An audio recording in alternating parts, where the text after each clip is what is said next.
এইভাবে নিজ বাসায় আপনারা যে যে সময় পান, কেউ আবার সকালে সময় পাবেন, কেউ দুপুরে, আবার কেউ ওই জায়গায় যাও, কেউ আবার রাত্রিবেলায় যে যে সময় সুযোগ পাবেন। আমি তো দিনের বেলায় সময় পাই না, তাই রাত্রিবেলায় একটু কাজ করছি। এই যে গাম আপনারা দেখতে পাচ্ছেন নিশ্চয়ই, কত গাম বেরোচ্ছে, এই দেখেন।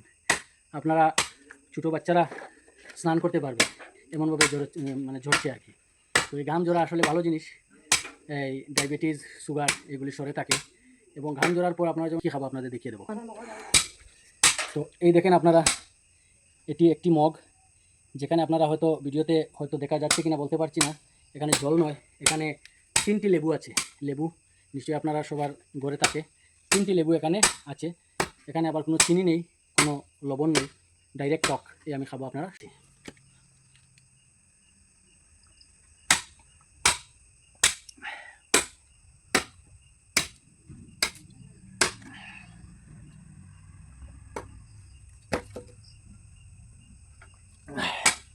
বলতে পারবেন এটিতে কত লিটার ছিল?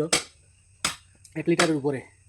1 লিটারের উপরে এই লেবুর শরবত আমি খেয়েছি একবারে। তারপর আরও একটি কাটবো, তারপরে গিয়ে স্নান করব। তখন গিয়ে না আপনার বডি স্ট্রেংথ সতেজ থাকবে। ভিডিওটি আপনারাও নিজ বাসায় যাদের পেটের সমস্যা আছে, আপনারা লেবুর শরবত নিয়মিত খাবেন, কাজ করবেন, স্বাস্থ্য ভালো থাকে। ভিডিওটি ভালো লাগলে সবাই লাইক করবেন এবং কমেন্ট করে যেতে ভুলবেন না। সকলকে ধন্যবাদ থাকবেন। জয় হিন্দ।